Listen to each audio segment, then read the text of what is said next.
Welcome to LOA Today. I'm Walt Thiessen here with Louis D'Souza. Today is Monday, July the 15th, 2019.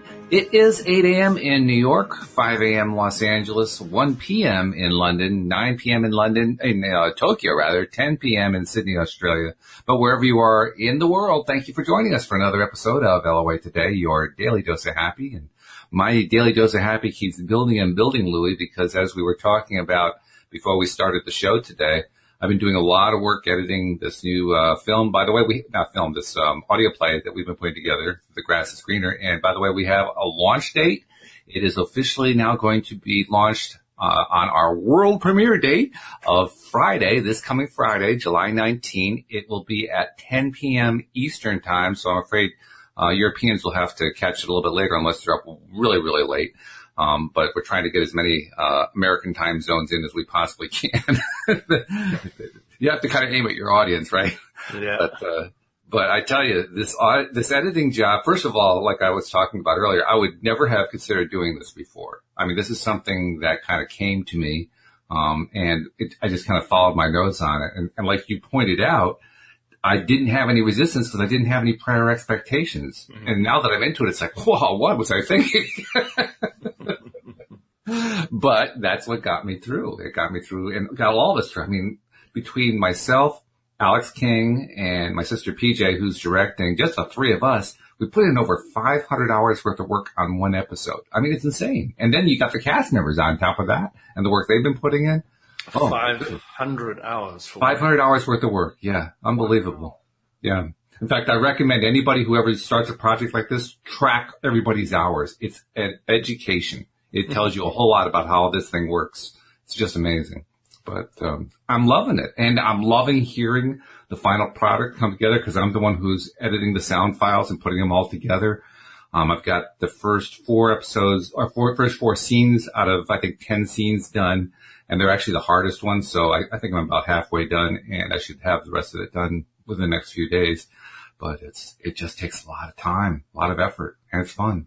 So Walt, will we have to watch it live, listen to it live, or can we just click on a link? No, it's basically a podcast. It's audio play is basically a podcast. So you can listen to the recorded version. But I'm thinking for those who want to listen to the live stream, because we will also be live streaming. We'll probably have some of the actors on the live stream with us, so kind of like a audio version of a red carpet event. Yeah, launch event. Yeah. Exactly. Yeah. So, I think we'll actually start at 9:45 p.m. Eastern time, New York time. And, so it'll give us about 15 minutes to chat. And then right at 10 p.m. Eastern New York time, we will play the first episode, and then we'll have some discussion afterward. And, people are welcome to come and share their comments and their thoughts and insights. If you hate it, pan it. If you love it, tell us so. But it's going to be good. No matter what, it's going to be good because, wow, what a project this has been. Oh, just what a project. You know what the craziest part is? Yeah. Well, you're doing an audio play, which means you can't see anything. So you have to paint everything with sound, which you're constantly sitting, like as I'm sitting we have all the clips of what the actor's dialogue said, right? And so I'm sitting with these clips and I have certain musical choices in mind and I'm thinking, okay, so what does the scene sound like other than what the voices are doing? And you start filling in with your mind. Oh, well, she's in the kitchen. She's, making dinner. So you have to make kitchen sounds. Or she's talking to her friend on the cell phone. So you have to turn her friend's voice into a cell phone voice. And, there's somebody calling from the other room. So you have to do that more quietly from the other room. And, all this kind of, you have to think about all this stuff. It's really something. It's, I listen to a lot of audiobooks and, the narrators are incredible, some of them. It's just what they can do. The voices that they can put on and it's just mind-blowing. It's absolutely mind-blowing. And guys putting on female voices effectively and vice versa. It's just it's quite quite. That's the other thing, because the cast we put together is really fabulous. And they have exactly what you're talking about. Our lead, Carissa, who's playing the lead character, Nance, she can do more with a voice than many men. And men usually have more of an advantage just because with the testosterone. our voices have generally a wider range to work with. Plus we have falsetto to work with, which a female doesn't necessarily have to play with. So we have kind of the advantage. You wouldn't know it listening to her. I mean, she doesn't really have a low voice or anything like that. It's just that she has tremendous control over the vocal range that she has. So she could she could probably play like 4 or 5 roles. That's how good she is. It's really something. I mean, she's only playing the one, but I mean, it's just amazing. And we have 2 kids who are part of the cast. Oh, brilliant. And these guys are just, Alyssa and Aiden are wonderful. They are just wonderful. They're full of energy. They're full of excitement when they're doing it. We had the 2 of them doing a fight scene, and after I edited it all together, I mean, it sounded like it could have come from anybody's house. It was that real. So it's fun. It's fun. But, yeah, I can't wait to have the thing done. I can't wait to have that first episode out there. And hopefully, I'm really hoping people are going to like this. I'm hoping they're going to like it, and they're going to like it on a big scale, because we want to keep doing it. I mean, you don't really keep doing something like this unless you're getting a response, right? If you're not getting a response, you say, well, why bother? There's not any point to it. But I'm really hopeful that people are going to respond to this, because, oh God, it is fun. It's a lot of fun to do. And like I said before, I never thought I would have done this. This is not something that would have been on my radar at all. Mm-hmm. So that's about, like what you said, that's like the law of attraction work, which is not always an easy thing to do. Well, the law of attraction, if you're running with it beautifully, following what you want and following your emotion to where you're going, you will find, first of all, you will change, which means you'll probably change your partner, your job, your life, your dog, your kids. So, yeah, things can change, and can change quickly and often. And it's interesting because, I've just come back from my 3-year-old's kindergarten sports day. And I'm now quite aware of what's going on around me. So I go and I sit down and I say, who did I sit down next to, and who's going to come sit down next to me? And I had this amazing guy next to me, and his energy was absolutely, bursting. And we were having such a great chat together and laughing about our kids losing and winning and tripping and all these things. And, it was just so much fun. And it's really interesting to watch the kind of vibrational people that you're bumping into now, because as you change, the people that you attract to you change. So that's a great point. I mean, we often hear about how we can influence others and we can use deliberate focus to do that, but we often ignore the fact that we influence people when we're not trying to influence them, just by being who we are. Our vibration, absolutely, yeah. Yeah. Which means that it's even more important to be who we really are. Well, I mean, if you know what I mean, by focusing on more and more on yourself, the way you want yourself to be and what you want to enjoy in life, and choosing what you enjoy more than what you don't enjoy, because otherwise, focusing on what you want, yeah. You end up with a whole bunch of people around who you really don't like all that much, and it's on you. You're the one who did it. Well, if there's a lot of people around you that you don't like, you know that you're not liking yourself. That's true. It's just the way it works. Pretty straightforward, really. Very, very simple. Yeah. Oh, you want nice people around you? Well, start loving yourself. Yeah, we often forget that, but it is the fact. The other thing that is really interesting, and I've seen this a lot lately on social media, people who are law of attraction fans who like to claim that they are good at using the law of attraction, but for this thing they're talking about right now, law of attraction doesn't apply. Mm-hmm. But the thought that, and it's usually about something that they're passionately negative about. Yeah. Like, I really dislike this thing, but law of attraction doesn't apply here. Law of attraction's broken when it comes to this subject. It works when it comes to that subject. I turned off the off switch. Yeah. It's like the story that Esther Hicks tells about in The Voice of Abraham about the time that she and Jerry wrote the rapids on the Colorado River. Yeah. I love that story. Right. And the guy tells them, now, folks, I want you to know I can't turn the river off. And Abraham says, that's exactly the way it is with the law of attraction. We can't turn it off for you. Yeah. So, what was the other part of that story when they were saying to the guy, well, can you take us out of the water and put us in just before the end part?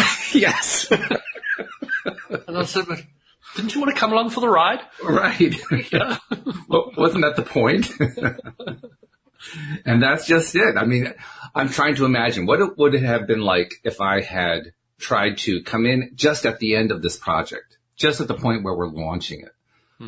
I would have lost. I mean, yeah, there's been a ton of work, sometimes hard work, sometimes frustrating work, but I would have missed out on all of that part of the ride. And just hearing the final end product would not have been as powerful for me as it's going to be. I mean, I kind of want the audience to have that same degree of power, but I know they really can't just because they didn't go through the process of creating it like that. You mean while suffering is actually nice? Actually, I don't see it as suffering. I really don't. I don't think it's suffering at all.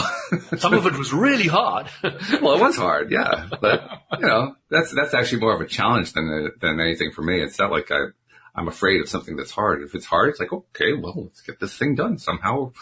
And by the way, that's when I'm learning to really use law of attraction the most. Because my tendency in the past would have been, I have to solve this. Mm-hmm. This thing that is facing me right now, I have to solve it. And inevitably, that would have led me down some rabbit hole that would cause me all kinds of things. Okay, that's an interesting one. Yeah, but if what I've been doing lately is going at it with, I can only do so much. I'm just going to keep doing with what I can do. And I'm going to just trust it's going to work out okay. And it does. It just does every time. You mean your whole life could have been this easy? Oh, God, now you're really freaking me out.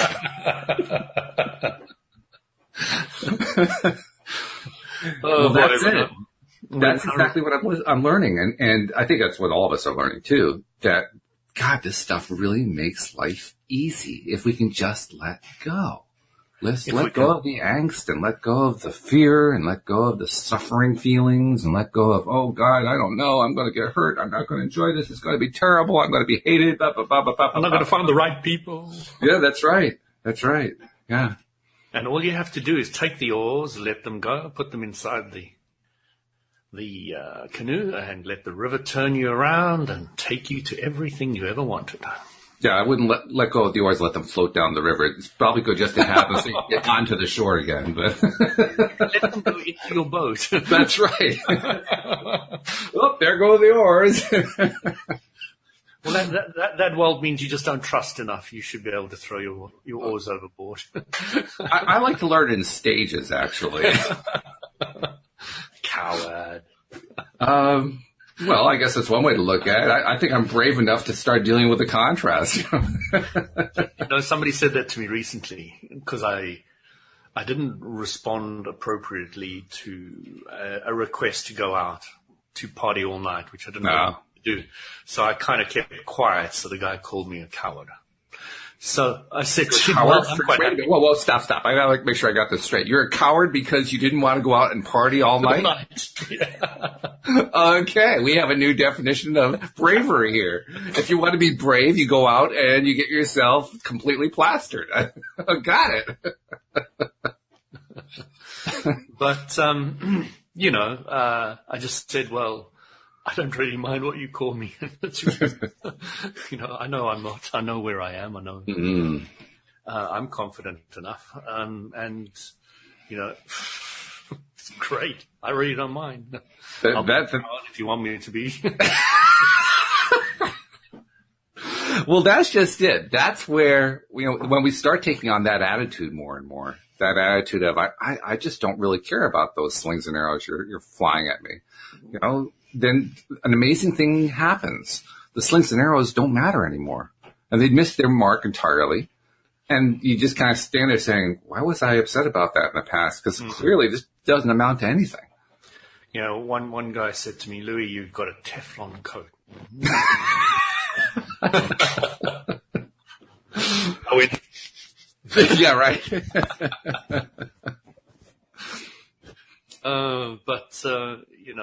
You always have your challenges. You always have the things that you are working on, but it's not necessarily what society or other people are thinking you're working on. Right. Exactly. So different and so far apart that nobody can even get. But that's the thing. The more that we're developing ourselves taking our projects on, letting Law of Attraction deliver interesting projects based on previous requests that we've made, leaving them open-ended enough so that we aren't really sure what's going to come and just kind of going with it. And then once they come, just going with what happens as it happens. And okay, what's the next logical thing that comes along? Well, that seems to be the next logical thing that comes along. So I'll do that. And I'll respond to this because that seems like the best way to respond to that, and try to respond always from the point of view of, well, this is what seems to make the most sense from my needs perspective, from what I want, from what I'm looking for. So I think I'll go that way. And you keep doing that, and you do that, and you do that, and you do that.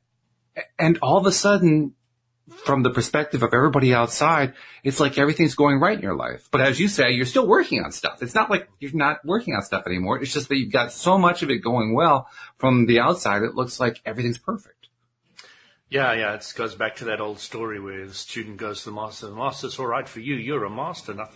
You don't have any problems. He said, that's not true. The only difference between you and me is I handle them when they're small. Yes. Mm-hmm. Because when they're small, they're easy. Well, when they're small, there's not an active vibration. When there's not an active vibration, you're not riding down a hill full steam ahead. You're just moving slowly and just stand in front of the car and you stop it. So it's all to do with thought and active vibration. So, by the way, we're getting some sort of a staticky sound there. I'm not sure what that is. I'm a little too active in my movement here. Is that what it is? Okay. I can make this not touch that. It might help. Okay. All right. I thought maybe you were being attacked by a rogue pheasant, so I wasn't sure. Is it better now? It's much better now. Thank you. But, when we deal with stuff in a way that is, like you said, dealing with them small, not only is it easier to deal with because, like you said, the vibration hasn't built up a big momentum yet, but I don't know about you. I think they're more fun. When they're small, it's like, well, shoot, I can handle this. This is easy. I'm actually finding a way to enjoy this. When they're big, it's like, oh, God, I don't know if I can handle this. But when they're small, it's like, oh, wait, this is great. I can do this. I can do this. And when you start working it out that you can do it on all subjects in your life, wow. Yeah. No kidding. No kidding. Then all those obstacles that you've had in the past start falling away. I was talking earlier about how many hours we have on this project. If I had known in advance how many hours it would take, I don't know if I would have done the project. Yeah, I mean, parents say the same about their kids. Yeah, right? Same idea. It's one of those things where when you look at the total of it, it can kind of scare you. But when you've been through the process of doing it, kind of being led one step at a time through it, and the hours pile up, the perspective is a different perspective. And that's why I said that somebody doing a project like this should track the hours, because I get to the point where as the hours pile up, I say, wow, this is amazing.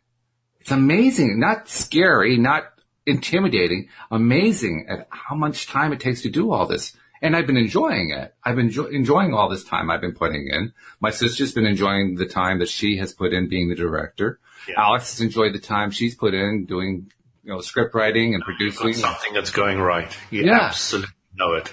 Yeah. Yeah. So it's no longer a question of being intimidated. It's more like blown away. Yeah. And, sometimes we want to make the mistake and think, it's going so well. It's incredible. Something's going to go wrong at some stage. Yeah. Terrible vibration we start activating. Mm-hmm. And that's something to really avoid when people get to that stage. When you get to that stage, when people start thinking, it shouldn't be going this well and this right and this perfect. Something's going to be jinxed and, all those kind of words which society has brought along. Right. And I've learned now that doesn't bother me at all because I'm always looking forward. Yes. Well, I'm not looking back anymore. When you're in the middle of it, if you're truly in the middle of it and you're not pulling yourself out and evaluating and saying, well, how am I doing so far? Then you don't even get there. You don't even get to the point of worrying about, oh, geez, I don't know if this is going to fall apart or not, because you're just in the middle of it. The only time you can actually get to the point where you're worried about, oh, God, I don't know if this is going to work, and you start, jinxing it and all that kind of stuff, is when you pull back and you say, okay, I'm going to stop for a little bit and kind of evaluate and keep score of what I've been doing. And it's the act of keeping score that does it. Yeah. When you're not keeping score, it's not a big deal. It's only when you keep score and then you're comparing, oh, geez, well, I should have done this. I only got this much done. I should have gotten that much done. And that person didn't get nearly as much done as they were supposed to do. Oh, my God, this is turning into a catastrophe. It's so true, Walt. It's exactly how it works. Well, it worked in the past, but, slowly but surely you get to, the way I live my life and the way I bring up my children and all that kind of stuff now is so vastly different. Not only the way I was brought up, but society as a whole, that you really have to keep your own focus going very clearly without worrying about what anybody else thinks to be able to maintain it. Because you've got the alternative vibrations of how to do things all around you. You've got it in your past, you've got it in your society, you've got it in your friends, you've got it, those around you. And, you're now focused in a completely different way and you're just heading down that route. Yeah. And you've really got to be quite clear because we're the first generation LOAers, really, That's true, isn't it? That's going to be really setting the tone for the huge changes that are going to come to to many over time. When they want it. Okay, nothing's going to be enforced on anybody, but I can kind of wish I could go forward in time and sit in my daughter's family's house and see how they, her children's house and see how they do it. Because I think the progressiveness of it is going to be quite astounding, because we're on the leading edge. They're going to be on the leading edge. Their kids are going to be on the leading edge. Right. I might be one of them. So I might be right in the mix again, doing it all. So I might well know exactly how it's going to work, but, you've just got to really enjoy where you are now. There's nothing else you can do. You can only appreciate the now. We often phrase it that way. There's nothing else you can do now. I'm almost thinking we need to change the way we phrase that. There's nothing else you need to do now. Mm-hmm. I mean, seriously, there's not an issue there. There is no issue. Unless you decide to make it into one. But, unless you really love the contrast of doing that, I wouldn't recommend that. I mean, some people like the contrast of that. I mean, everybody likes contrast. That's why we're here. It's just a question of what kinds you like. But that kind I really don't need. I'm done with that one. The law of attraction, Walt, is a very clear new set of philosophy to live your life by. An understanding. And it's so radically different that I'm losing track of what I wanted to say, actually. Well, excuse me. I'm not sure exactly where you were going with it, but it's definitely a case of us going through a transition period. Because, I mean, certainly for those, you say that we're on the leading edge and that we're like the first generation, and there's a lot of truth to that. So we're the first ones who can look back on whatever our length of lifetime was so far to the point that we learned about law of attraction, and we can see all of that time when we were default creators. We were just creating by default without realizing that we were creating. We were just acting without realizing that our acting was contributing to what we were experiencing. We didn't understand how any of it worked. And now we have some understanding, and we're looking back at what we went through before understanding. We said, oh, God, no wonder I messed it up so badly. Now I get it. Now I know what I screwed up on. So that's a different experience from somebody who has been brought up to understand from a very young age that they are deliberately in control, if they choose to be, of everything that happens in their lives. They don't have nearly as much of what Joel and I like to call the baggage. They don't have as much baggage to carry along and to sort through and decide what to throw out, which is most of it, by the way. But, keeping the good parts, the parts that you learned from or that you enjoyed, and separating out the angst and all that kind of thing. They don't have as much to deal with on that score. What they're dealing with is, now that they understand how this stuff works, they still, as human beings, will have a tendency at times to go off the rails, to just forget what they've learned for a moment. But they're going to experience, and they are experiencing right now, your kids are an example of this, they're experiencing right now, I instantly know, and by instantly I mean within seconds in most cases, that I went off the rails. I understand how I went off the rails. And I understand what the consequences of going off the rails turned out to be. Mm-hmm. And I understand what I can do to change it if I don't like what those consequences were.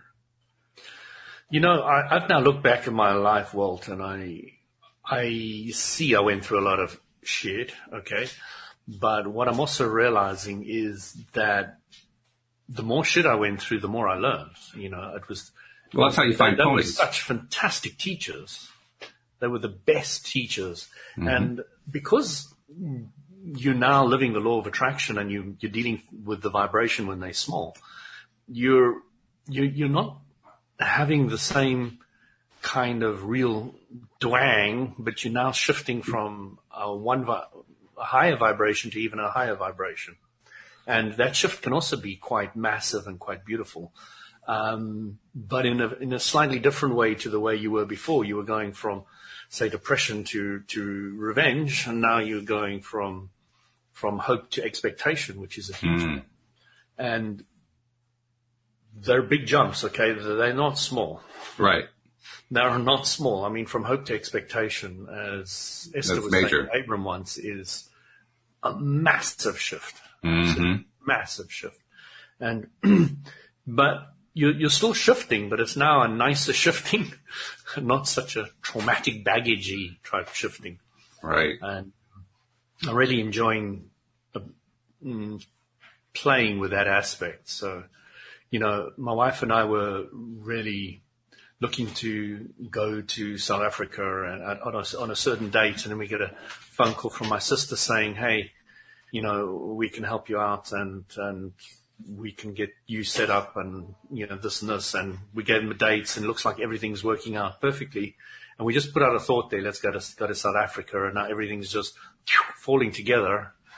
And now on Thursday, so I'm not quite sure what I'm going to be doing on Monday. On Thursday, we're flying out to Austria. And Ooh. We're going up into the mountains, and we're going to do some hiking. And there's a cheese-making farm place just down the road, which is great. And, you know, we're going to have a lot of fun up there, as we've done once before. Nice. It's a very different holiday from our snow-type winter holiday. So we're now going to the mountains in the summer. Yeah. Sounds fun, though. And by the way, I want to thank you for bringing us a new technical term, dwang. It was not one I heard before. You haven't heard that before? Or I haven't heard dwang before, no. No? Oh, no. Wow. New technical term. Yeah. It sounds effective, doesn't it? It does. Yeah, it's onomatopoeia. It's got the sound of the feel of it, you know. Yeah. It's very descriptive. I'm just surprised, you know. It always surprises me when different cultures who also speak English have so many different words that doesn't have and doesn't use and all the rest of it. I mean, when you say dwang, how do you mean that specifically? What is dwang to you? What was the context I used it in just now? Because then I can relate it to that. I'm not sure if I can tie it in directly. I can't remember exactly how you used it. Dwang just means trouble. Yeah. Yeah, okay. In the trouble, in the dwang. Mm-hmm. It's a good word for it. Well, I got the impression too, dwang also, the way you said it, and I can't remember exactly what you said, but there are nuances to it, yeah. It sounded like that one of the nuances of dwang was it's trouble that you're kind of steeped in. Like you're kind of, you know, it's become, it's stuck and you're kind of been boiling there for a bit and it's just kind of vibrating more and more and more. Hot dung. Hot dung. Dwang. See, now this is why we like technical terms, because then we don't have to deal with the ones that are like smelly poo, you know? Oh, if you've got kids, they're always bringing those ones up. Oh. That's funny. So dwang, okay. Well, we got a new one. That's good. So how are things with, I mean, I know you got this trip coming up, but how has your weekend been? How have things been with the family and so forth? Oh, I told you, don't ask me on a weekend. I can't remember what I've done from one day to the next. See, that's what happens when you get invited out for those all-night party affairs. You know? You fill up in bed for a whole weekend and you don't talk to me. Actually, we had a nice time. Yesterday, we drove up to Concord, Massachusetts, which is just outside of Boston. It's it's the site of the first confrontation between British troops and American colonists that led to the American Revolution. But it's also now a beautiful little tourist town. It's got little shops and so forth. Mm-hmm. Louise had a great time. She found some stuff to add to her clothing collection. And we had a lovely lunch, and we drove around town, saw some of the sights, and did some walking outside. Not too much. It was kind of hot, but other than that, it was just a gorgeous day. It was beautiful. And it just kind of, it's a reminder to me that we need to celebrate and to appreciate all the nice little things that happen. That was just a simple day trip. It had no real big meaning to it. It was not like this big getaway to Austria or something like that. It was just a little day trip, but it was lovely. It was nice. It was just very warm and friendly. But Walt, I can tell you that this big getaway to Austria is just like a little trip to us. It's a 1 hour flight, a couple hours drive. Yeah, but you're going to an entirely new country from where you are. Europe, there's a lot of countries all over the place. That's true, yeah. You walk down the road and trip over from one state to another. I suppose it is a bit of a big deal in America because the states are so big. Well, that's just it. I mean, in a sense, we went to another country because we went from Connecticut to Massachusetts, 2 different states. But we did it. Now, I'm not sure how it works now in Europe. With Europe, when you go from one state to the next, from one country to the next, is there any kind of border crossing stuff, or is it just you go across? Only Switzerland and Norway, I think, are the two that are outside the European Union. Oh, okay. So anything within the Union, it's kind of like you're in the States. You just cross the border and you don't even know. It's like, oh, yeah, we just crossed the border. Canada and America, between Switzerland and Austria, where it's a very little go through. Yeah. Okay. That makes sense. You were asking what we did on the weekend, so don't know if you can see the picture, but I went to the lavender. Hold it up to the camera more. There's the camera. Yeah, right. Oh, there we go. Hello there. My 2 daughters in the lavender field. So the lavender fields are amazing place to go. They're so full of energy, and kids spent like 2-3, I think it was about 5 hours in total away. But they collect all the bugs, put them in bottles because it's part of the thing that they do there. They're little entomologists. Yeah. I think they take all the bugs away and put them somewhere else, and then somebody else has the problem with these bugs. But it's transferring the bugs from one place to another. Mm-hmm. Yeah, here that's illegal in California. But these ladybirds, etc., inside these little jars is incredibly entertaining for the kids, and love it. That's they are so enthused by it. And there's a lot of Asians that come there, and it's like one of the biggest attractions in the UK. They really love taking photos. The Asians absolutely love it. They're photo mad, and they come to London, and there's thousands of photos of them posing everywhere. And the lavender field, they even had wedding. I saw a wedding there the other day, where they go to take photos after the wedding. And it is a great place because, you've got such a great background of all this. Oh, the color, sure. It's just such a gorgeous, gorgeous one. And it's a perfect time at the moment. So really bright colors, etc. But you really feel so good there. You really feel the energy and the air and all the rest of it. It's just very, very balancing and harmonizing.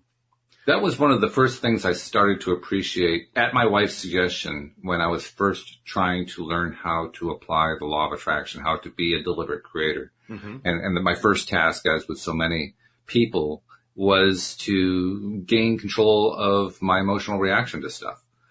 Because up until that point, I didn't think I had any. I thought I was subject to, whatever the whims of fate threw my way, and then I had to react the way that was expected to whatever that particular event was. Yeah. Well, now I was actually learning how to decide for myself what my own response was going to be. And one of the first things she suggested was take nature walks and get out there and feel the energy of the nature. And I remember my reaction when she told me that. On the one hand, I had heard that you could do that. And on the other hand, I thought she was crazy.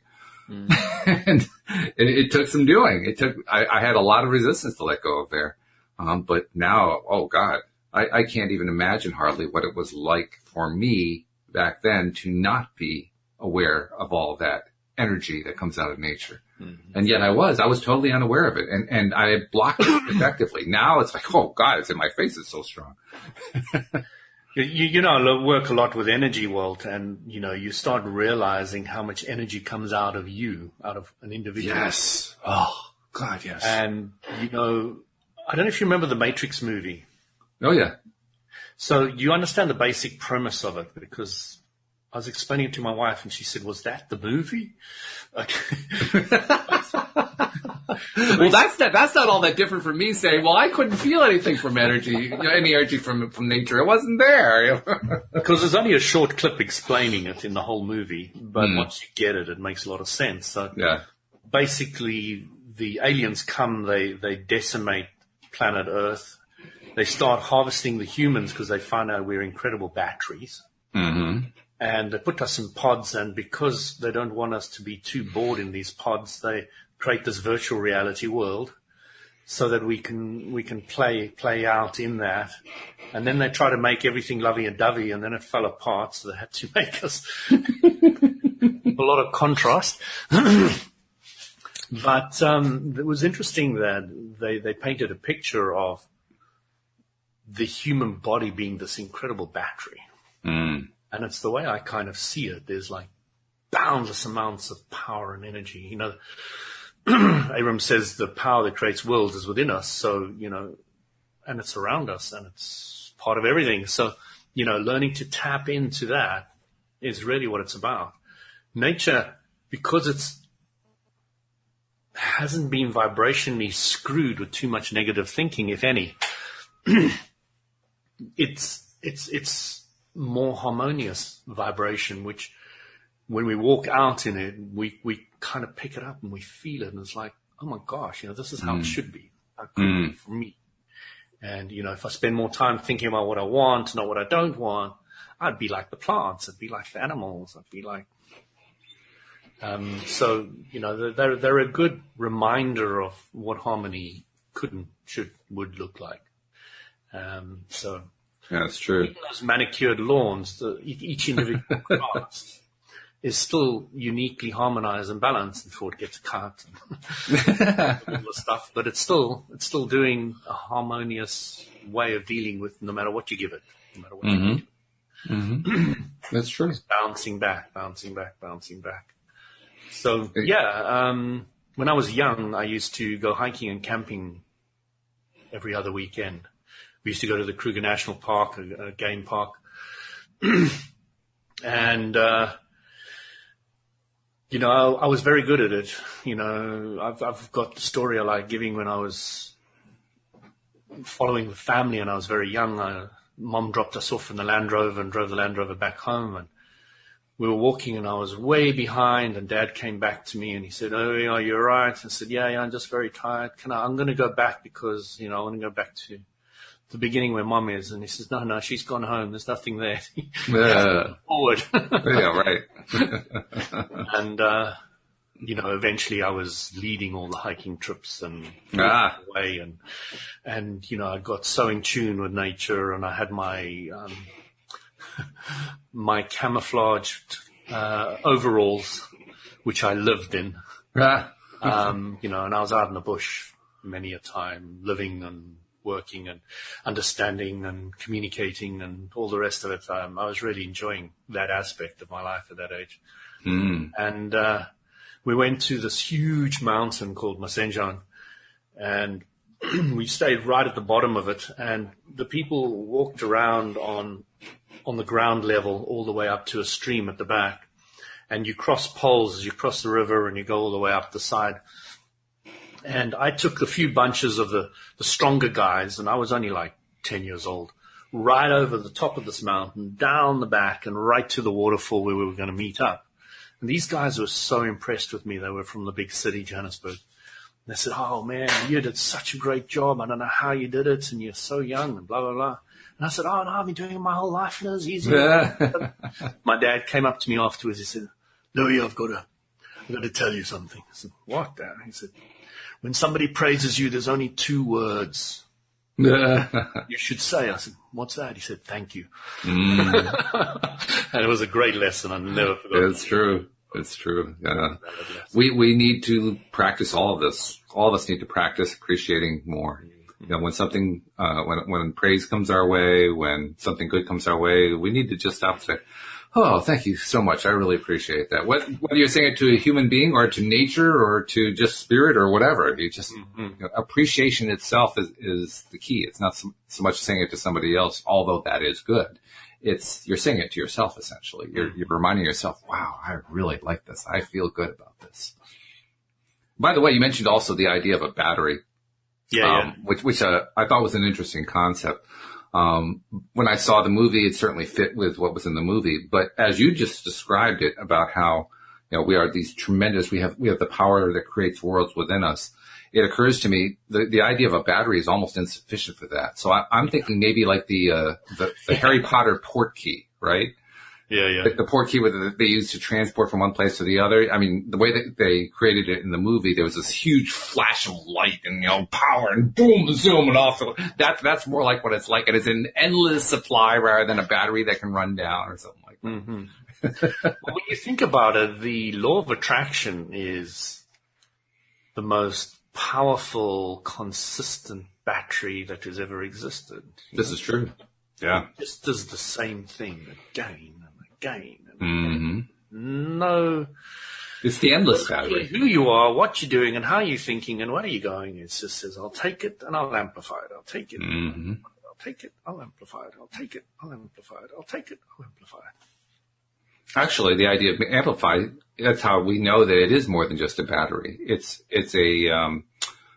like a transistor. What a transistor does is it amplifies. It builds. So it takes what's in that battery and makes it bigger and bigger and bigger.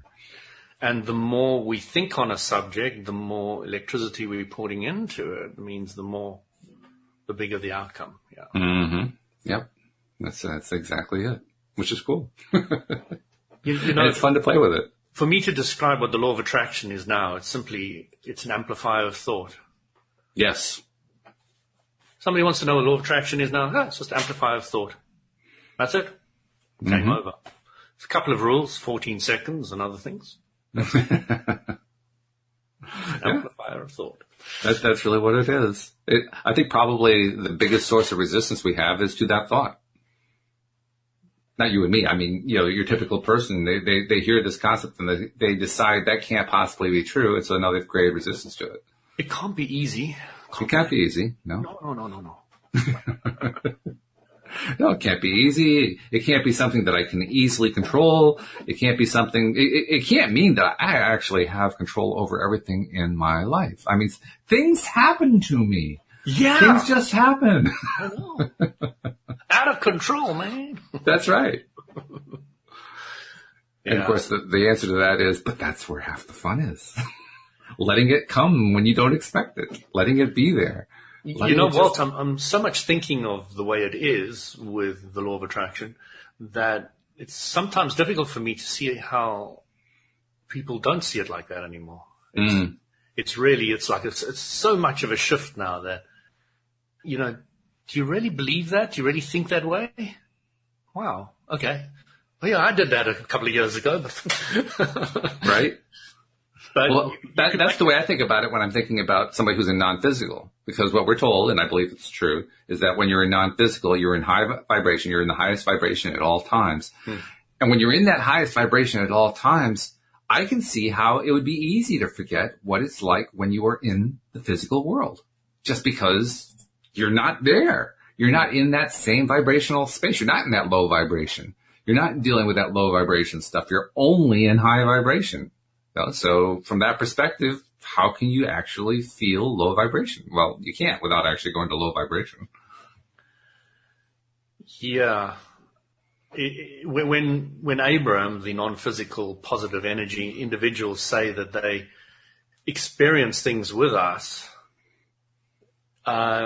it sounds very much like they can only experience the very positive things that happen with us, and the negative things they can't even perceive. I don't know. I think there may be truth to that. Yeah.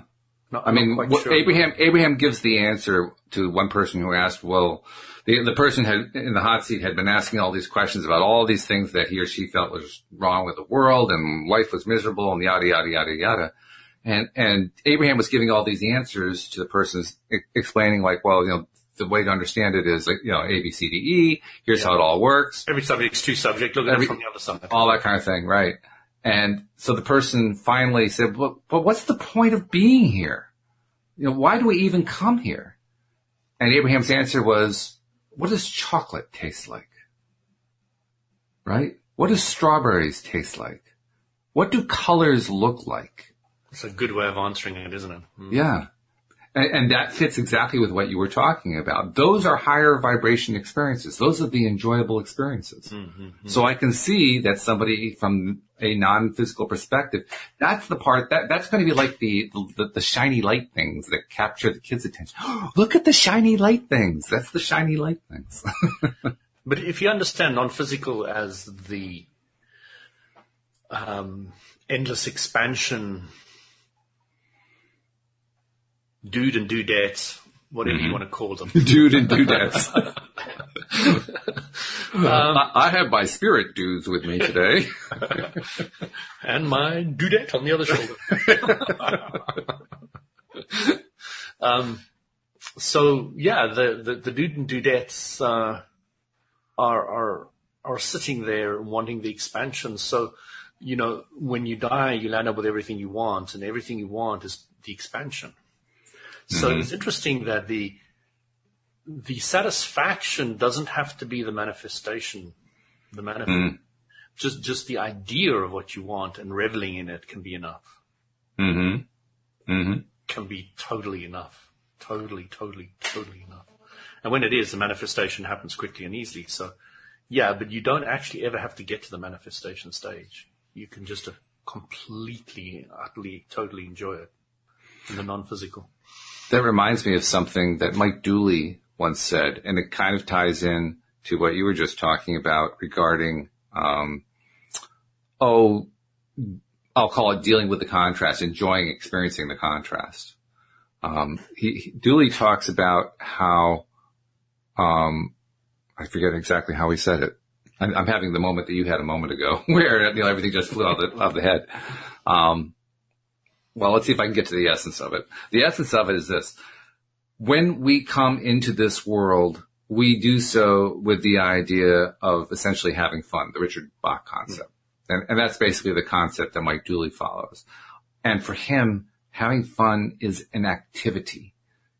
That's the point I'm trying to get to. It's an activity. It's something that we choose to do. Energy in motion. It's energy in motion, yes. Good way to describe it.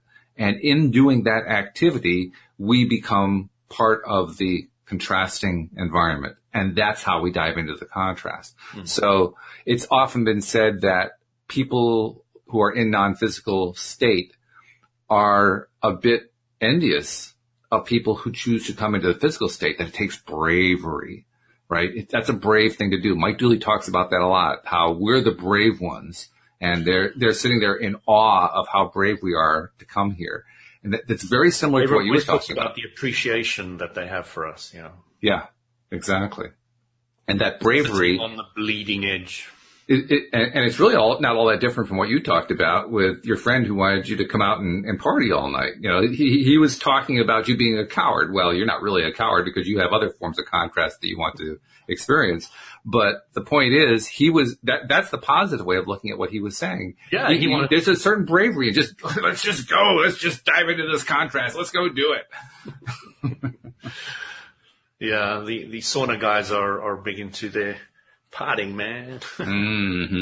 So we're all enjoying the new sauna area that they made for us. Oh yeah, you were describing that. It sounds awesome. Yeah, no, really appreciating all that, especially the plunge pool and the contrast. So, when you go into the sauna, you heat up, and when you go into the plunge pool, you cool down. And when you continue play between the contrast, what happens to me is I get very, very lightheaded, and I start there's a lounge room where these kind of like hammock things, So I get kind of lightheaded and I kind of go in and out of my body and all the rest of it. So I just go and lie on there and, these things are floating and you're just like, and you're just tripping and it's just, wow. It's just, and it's the contrast that's doing it. The hot, cold, the hot, cold, the hot, cold, the hot, cold. And that just triggers a loosening of the fixedness of your ideas which are holding you back or the resistance. It kind of just smashes them away for me. And I find it very easy to trip out. You're accomplishing zero drugs. That's what I was thinking. You're accomplishing the same thing that drug addicts do, but without the physical side effects. With the physical side effects, but they are so positive. They're different kinds of physical, yeah. Not the ones that don't kill you. But I promise you, it was quite funny because one of the members, there was my pod and there was a girl lying in one of the other ones, and he comes in there, and I'm not sure if I should say this. Oh, go for it. Why not? We'll mark it as X-rated for the episode or whatever. No. Well, yeah. So he goes and jumps onto this girl in this pod, and he doesn't even really know her at all. Could have got thrown out of the club. Yeah, this is not something we recommend here on LOA today. But what I love about the guy is he completely lives life to the full. He intuited that it would be all right. He did it. He didn't hesitate. He didn't think about it. He just dives in. He just dives in. And they're spending a lot of time together now. So again, disclaimer. We do not recommend meeting girls this way. But oh well. But when you follow your intuition, you don't get into trouble. Following what feels good, trouble doesn't follow you. Doesn't. And if people do that, they'll start living life to a fuller degree and fuller degree and fuller degree. That it becomes really exciting because you're not worried about all the things that would stop another person from doing those things.